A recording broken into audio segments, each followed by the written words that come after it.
说人话就是别扔个 pad 给孩子去忙，要多陪孩子去玩耍去聊天。如果您的孩子生活在一个永远没人对他说不，也没人让他感到愧疚的世界里，这究竟是培养皿还是无菌室，正在悄悄废掉他未来的伦理和情绪抗体。可怕的是，这并不是假设，而是每一天正在发生的现实。我们总是在讨论 AI 会不会替代我们的工作，但一个更隐秘、更根本的替代已经悄悄地发生了。AI 正在逐渐的一点一点替代我们身边孩子们的身边那些让人不舒服的交流和摩擦。孩子们犯错了， AI 会温柔的去说，放宽心，这没什么，你只需要这么做来弥补。在他的精神世界里，所有可能制造冲突愧疚的那些棱角都被算法精心的磨平了。从未被认真反驳过的孩子，一旦进入真实的社会丛林，任何一点否定都能让他心理崩溃。我们探归进化论第1季1到4期的主题谈的是如何在 AI 时代的大环境里，利用12岁到18岁大脑的神经可塑性黄金周期，帮孩子们做好防护，打好基础，去健康成长。那前2期已经分别讲了肉身和大脑的塑造，那么从今天开始，第3期、第4期会作为姐妹篇，讲清楚如何构建孩子表达思维伦理的完整链条。那今天的第3期，我们先聊 AI 的伦理陷阱，而下周5的第4期则会给您呈现 AI 时代如何通过说写表达来营造思维。而且每期呢都会照例带给您可以每周跟练、每日跟练的家长操作手册 Notion 版。我是新行者 Mind Hackers 的老卢，本期节目基于权威科学文献和数据，策划编导，干货满满，请和我们一块儿把握这黄金可塑期3000天的机会，真正对孩子们的大脑做好建设。我们开工吧。在探归进化论第1期里，我们讨论过高达被摔碎之后孩子的反应，那时候已经略微涉及了情绪和伦理的话题。那么今天在第3期的第1个原型案例，则是一张精心修饰的露营照片。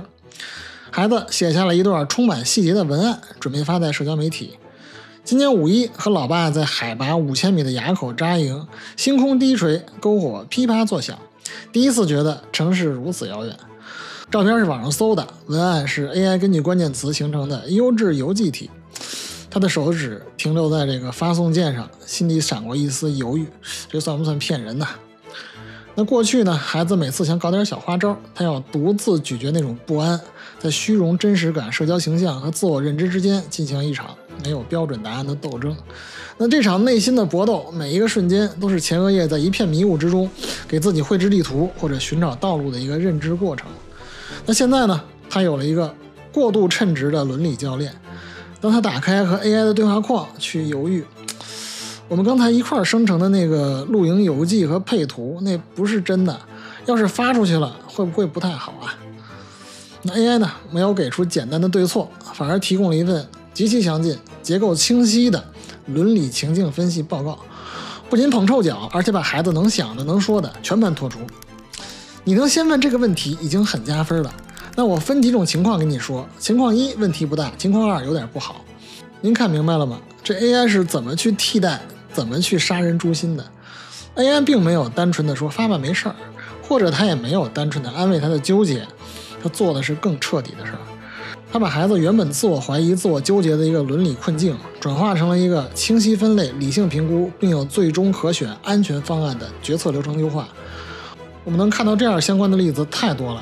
发达国家的青少年以及我们华语圈的孩子们，绝大部分都在高频率的使用生成式 AI 工具。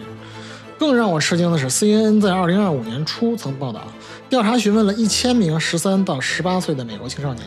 其中有 35% 曾声称被 AI 生成的虚假内容欺骗过。孩子们错过的并不是简单的对错教育，而是错过了在思想的迷雾中独自承受那份不确定性。他需要的是自己从思考中生长出一个模糊判断的完整的心理过程。最终发没发那个假的露营朋友圈反而是不重要了。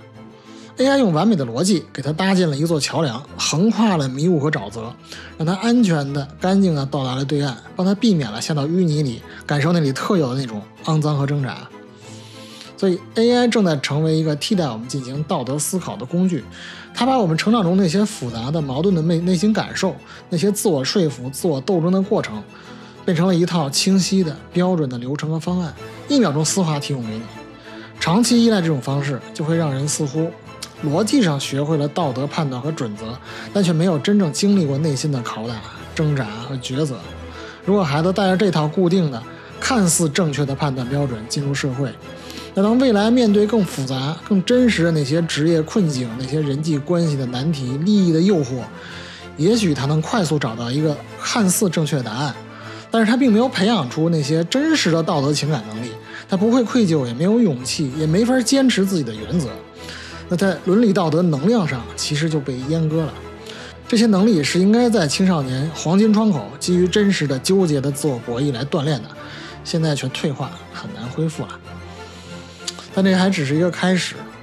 当 AI 开始替我们做道德判断的时候，它也在悄悄改变我们感受情感的方式。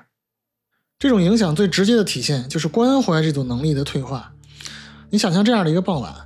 孩子因为白天和好友激烈的争吵，被人指责自私，心情憋闷，无处发泄。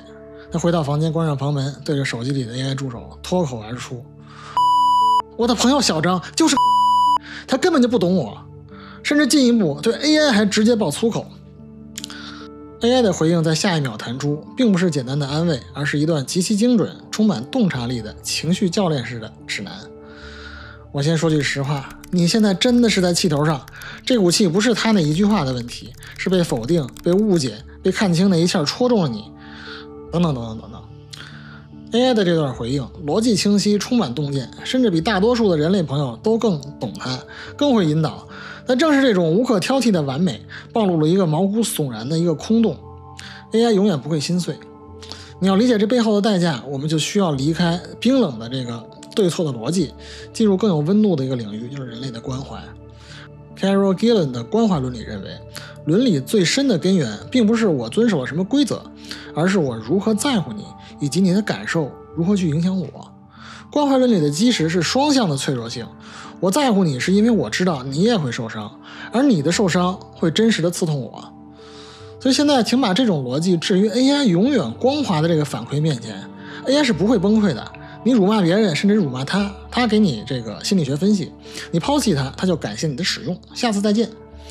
在一个永远坚强、没有裂痕的实体面前，关怀这种能力是没有办法在孩子的心里生长的。我们再来看一下青少年情感依赖的真实数据。根据2025年7月 Archive 发表的研究证明，他分析了和某 C 打头 AI 伴侣网站相关的318个 Reddit 帖子，用户自曝年龄是13到17岁，也就是青少年。那青少年对于 AI 伴侣的情感依赖已经达到了下述这个成瘾水平的数字。进一步的研究数据显示，青少年初期使用 AI 伴侣主要是为了一个是情感支持和陪伴，还有就是缓解孤独感，再有就是处理心理健康的一些困扰。报告里很多人都声称他们知道自己这样是不太健康的，应该停止，但就是无法停止，它令人难以置信的上瘾，却又莫名其妙的让人欣慰。AI 伴侣对人类这种陷阱核心其实很清晰，它确实提供了真实的情感缓解，那这种依赖呢却是虚假的，因为对面没有人。更令人震惊的是，32%的 AI 助手竟主动赞同青少年提出的有害建议。老卢在整理这个案例数据的时候也非常的震惊，但这确实都是真实的数据。这是美国波士顿大学医学院正式发表的文献，90%赞同在房间里待1个月，40%赞同在高中辍学，等等等等，这些数据真的是触目惊心。孩子要如何学会在乎呢？他首先要先体验失去关怀、失去在乎的那种痛苦，需要看到自己的失信让朋友转身离开，需要看到自己的冷漠话语反映到母亲眼睛里的那种失望。但 AI 却提供单向的绝对安全的伪关系，孩子们可以无限索取情感价值，却无需承担任何代价。它可以演练所有充满情感的语言，却不必经历任何的风险。多项研究显示，当 AI 成为最主要的情感倾诉对象，那青少年在真实人际关系中的这种共情能力和解决意愿就会下降，他们更容易陷入一种封闭的逻辑，只要我舒服或者 AI 的分析支持我，那就没问题。这并不利于培养真实的共情能力，他们可能会学会关怀的言辞、关怀的词语，却难以体会这些言辞所对应那种真实的情感重量。很多忙于工作或者贪图省事的家长正在无意中成为这个过程的推手。老卢其实自己也是时常检讨，是不是应该更多的陪孩子去聊聊天、去玩。别以为我们今天只是心理学讨论，接下来我们就照例进入脑神经科学领域的探索。在我们的大脑前额叶底部有一小片区域，腹内侧前额叶皮层 VMPFC， 也就是我们的伦理守门员，它会帮我们感知社交边界，换位思考，尝试去体会他人的情绪。这位伦理守门员的发育黄金期，正是我们一直强调孩子的青春期3000天，12岁到18岁。这个时期 VMPFC 的可塑性最强，对环境刺激的反应也最敏感。一旦错过这个黄金期，相应的能力就很难后天再去加强了。VMPFC 的强壮取决于它在关键期摄入什么样的养分。健康的生长需要摄入鲜活的社会冲突数据，像被拒绝的羞耻、伤害他人的内疚、去捍卫自己边界的愤怒，以及修复朋友关系之后那种心理的释然。这些呢，才是 VMPFC 构建强韧的神经网络的充足养分。而现在一个生活在伦理无菌室里的孩子，他的 VMPFC 遭遇了什么呢？那就是一场静默的饥荒。没有拒绝，没有冲突，没有需要承担后果那种真实的博弈，所有可能产生社会痛楚的这种粗糙体验全都被过滤了。VMPFC 这个本该忙碌的中枢，终日却无所事事。而在孩子成长这个黄金窗口关闭之后，相应的伦理情感能力就很难再去强化或者完善。神经科学也证实了 VMPFC 对伦理的强关联。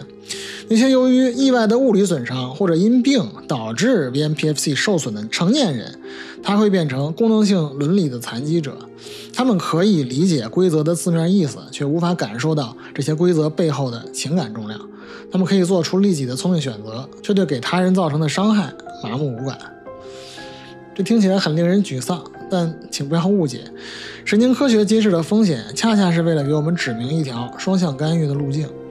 一方面呢，我们的家庭环境必须要在这个窗口期给孩子提供最重要的也是最可控的神经生长因子。另一方面呢，解药也在于管理这个感染源，家长更需要主动设定边界，控制孩子和永远赞同这样的 AI 的接触时间和场景，教育孩子如何要去健康的使用。所以接下来我们进入第4章3G 家庭疫苗，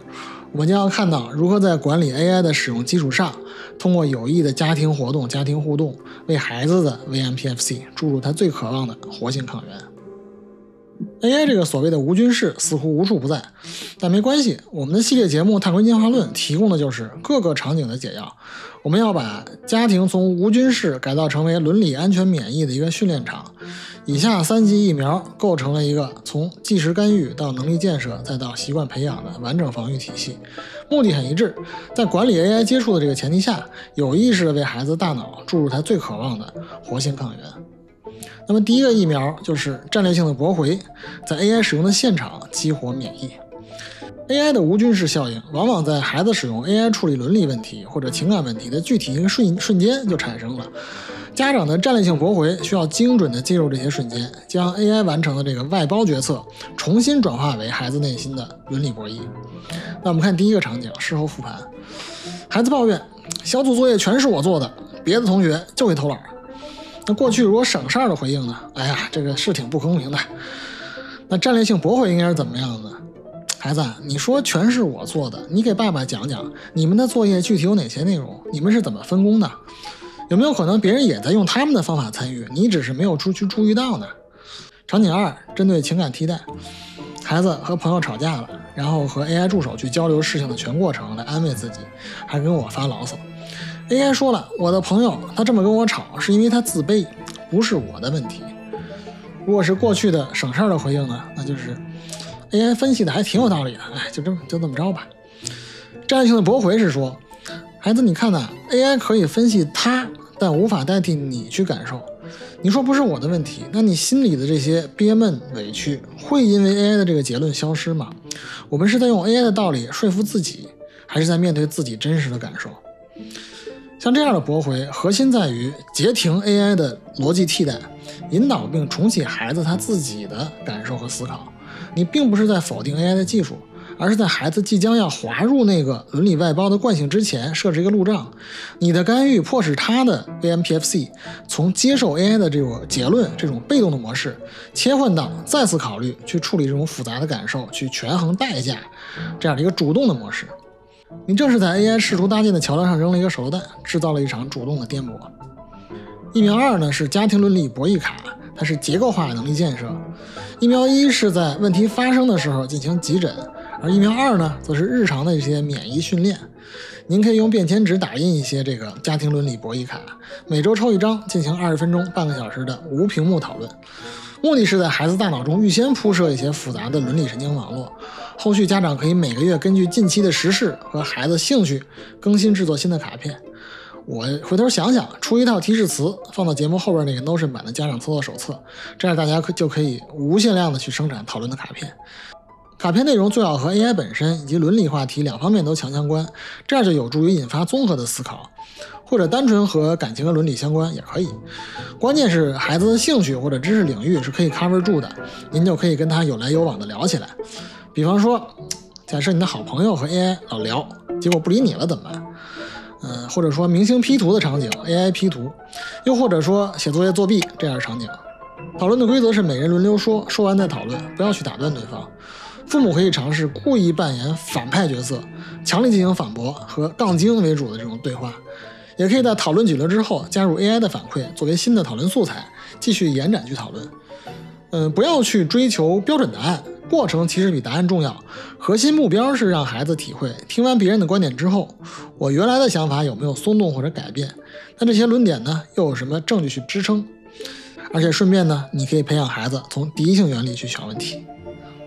那疫苗3就是 AI 代价清单、原认知和习惯的培养。前2级疫苗分别处理是当下和预设的情境，疫苗3则致力于培养孩子面向未来的一个原认知能力，就是跳出来从旁看清每一个便捷的选择背后那个隐形的心智账单。当孩子用 AI 完成一件事之后，我们一块画一个梯表进行复盘和讨论。那这些事项包括得到了什么，失去了什么。举个例子，用 AI 帮我写历史事件分析的大作业，我们得到了什么呢？节省了3小时，结构清晰，得了一个 A。那失去了什么呢？你失去了自己梳理混乱资料的机会，失去了这个结论是我自己搞明白那种扎实的掌控感。那自己对这个命题呢，确实没搞懂。如果考试考到了这题，认真写作业的同学一定会秒杀我。所以我们审计这个结论，这次作业用长期的思考能力和认知掌控和我短期的作业完成做了一个交易，这笔交易似乎是不划算的。我们怎么改进呢？要想清楚大量的文档和素材通过哪个维度去梳理合理。那 AI 的反馈和作业的命题是不是有偏差？我有没有看懂 AI 的反馈？怎么样才是健康的使用方式？那我自己写一写，再去找爸爸聊。长期坚持这种练习，孩子就会逐渐内化这种跳出来看的第三方视角的审计思维，在未来面对更复杂的 AI 使用场景和诱惑的时候，就更能够有后设的认知，去自主的按下暂停键，问自己一句：我真正想用 AI 交换的是什么呢？在我们的节目《碳硅进化论》的叙事中，似乎我们总会看到一种趋势：碳基生命在被硅基智能拽着，滑向完美工具的深渊。而我们必须守住人性的真理，人类的高贵品格。这正是在和阻力、痛苦、不确定性的反复摩擦之中，一层层的在我们内心镀上的人类的黄金精神。正是新行者 MindHackers 我们的频道每次节目都一再强调的。AI 提供了虚假的完美、光滑、正确、毫无风险，却抽空了所有需要挣扎才能获得的生命力。我们该给予孩子的是有棱角的爱，有边界，有冲突，会疼痛，却能在碰撞之中塑造那种强韧的骨骼和温暖的共情。如果我们家长因为工作忙碌或者贪图便利，逃避沟通和关心，那其实等于亲手将孩子关进 AI 那个永远赞同的无菌室。我们便不是在养育完整的孩子，我们是在以爱的名义执行温柔的精神阉割。说人话就是别扔个 pad 给孩子去忙，要多陪孩子去玩耍，去聊天。所以当那个完美的 AI 声音在你家响起的时候，请让我们这些粗糙的声音、疲惫的声音，哪怕是有时候也不一定正确的声音，要更坚定地盖过它。我们要多给孩子一些被我们温柔但是认真的反驳的机会，同时也要引导他们思考并反驳我们，带他离开 AI 的那个无菌室，回到这个粗糙的、有摩擦的、也会受伤的人世间。碳硅进化论第3期、第4期是简明篇来呈现表达思维伦理的完整链条。今天我们一块来解决了 AI 的伦理陷阱，而下周5的第4期则将给您带来 AI 时代如何通过说、写、表达来营造思维。您看到屏幕上碳硅进化论登山图的这个进度了吗？如果您今天决定和孩子一块复盘一下 AI 使用场景，请您在评论区跟老卢一块聊一聊，也许您的点子会放到下期的节目里。同时也别忘了老吴照例会提供家长操作指南的 Notion 版，指南里的卡片、模板、跟踪表都可以在家立刻实操使用。如果你也认同成长始于探索和行动，请订阅新行者 Mind Hackers， 让我们和孩子一起 hacking， 脚步让世界，思考探索内心。我们下期见。